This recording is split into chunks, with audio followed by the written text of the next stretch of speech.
Corbin Bosch, thanks for joining us. First goal achieved, qualification for the next round. Tell us about that. Yeah, it's been an amazing start so far. I think we had some exhilarating games thus far, and we played some really nice cricket. And as you said, job one, getting through to the Super 8. So we've done that so far, but we've got another game coming up. So I think that our focus will be shifted onto that. Okay, exhilarating game. We can't not touch on that game. I know you didn't play in the match, but from your side, from where you were sitting, from your experiences, give us a bit of insight. Oh, I was trying not to watch too much. I think I was busy watching between my fingers. I think I don't have nails left, but I could barely watch the game myself. I was so nervous, just hoping and praying that it just went our way. I think at last something like that went our way, and I was just happy just to be there, and eventually got to field in the last super over. So at least felt like my mind was taken elsewhere to actually focus on the ball instead of being on the side, feeling like I had absolutely nothing that I could possibly do. And then obviously the couple balls went for 6 off Kesh, and I'm thinking surely not another super over, but we got over the line and completely thrilled about that. And from your experience, you go into the field. Tell the viewers, what is that thought process like? Are you wanting a catch to come to you at that stage of proceedings? Yeah, so I think I went straight to long on. So usually if I come onto the field, I'll try get into the hot spots, but you also realize you haven't actually caught many balls, you haven't fielded any balls, and you think, okay, cool, you want to be involved, but I think there's a little part of you just hopes, okay, it can just go to DV at Cow, or it can go to Aiden at long on instead of coming straight to you. But I think you're so tuned into the game, even on the side. I think we're all really tuned in that if you need to get on the field, that you are able to do whatever is necessary for the team. Your first World Cup, tell us a little bit about that experience. Has there been any strange circumstances, like in a hotel with lots of other teams or anything along those lines? No, it's been smooth sailing so far. I think the boys have gotten out the hotel enough where we played enough golf to keep the mind off the cricket, and I think especially in a long competition like this, and everything is do or die, should they say, it's been nice to be able to switch off. But the competition as a whole has been incredible. Just to be a part of the team, let alone participating thus far, has been exceptional. Just as I said, a lifelong goal of mine was to represent my country, and now I'm representing my country at a World Cup, and I can't be more proud of myself. But as I said, we've got a job to do, and the goal is at the end of the day to win it. Yeah, for sure. You talk about players playing golf. What do the other guys get up to? We often hear about the golf, and a lot of the stories go, what are the other guys? Is there any one getaway to do some fishing or something along those lines? I think we definitely have a few fishermen in our team, but I think unfortunately we've gone to the places that are pretty far away from the ocean. So I think a lot of our guys enjoy their coffee, so I think they will I think if there's anyone who wants to know about a coffee shop, whether it be Ahmedabad or Delhi, I think our guys will be pretty well clued up. But I think for the most part, if the guys aren't playing golf or at training, I think a lot of them are busy hibernating in their rooms, probably sleeping. There's been a bit of an advantage for you guys with regards to Ahmedabad. Obviously 3 games there, then you come and play 1 in Delhi, head back to Ahmedabad for 2 games, and then 1 again in Delhi. So the fixture systems also worked out nicely in your guys' favour. I mean, there was a lot made of India being in Dubai for the Champions Trophy and staying there in the same place and playing on the same pitches. It's actually worked out really nicely for you guys. Yeah, I think it's definitely an advantage.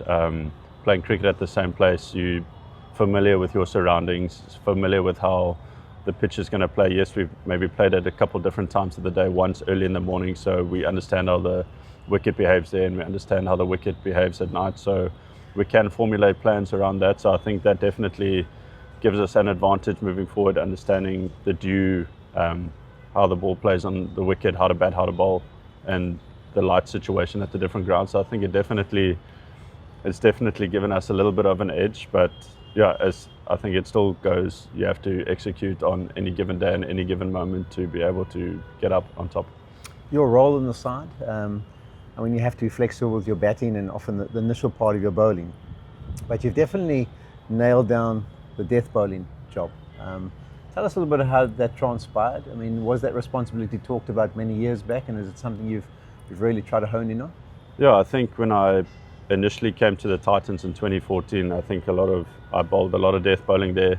I think it stemmed from some varsity cricket, trying to be the best that I possibly can be, and also realised it's a skill that at the end of the day it does win you games, and it does require pressure moments, and I enjoy like executing in those pressure moments. As I said, cricket is tough, you don't always execute as well, but it's something that I train every single day, trying to upskill myself in any way, shape or form, so that I'm not a one-dimensional cricketer. So there's still plenty of parts of my game that I'm still trying to improve, but at the same time keep getting better at the skills that I am good at. So I think it's all a work in progress, but it's definitely one of my bigger focuses when it comes to training.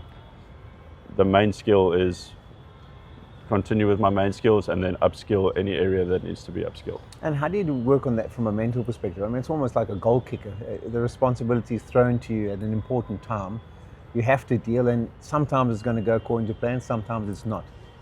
Yeah, it's difficult because, as I said, cricket, it ebbs and flows. One week you're bowling the best Yorkers of your life, the next week you can't land the thing. And as I said, it takes incredible mental strength to continue to be at it. I mean, as you said, some days you get bashed and some days you bowl good balls that still go for four. Like in a test match, you can bowl a good ball, goes for 4 or 6, that can take a wicket. And it's the same thing with T20.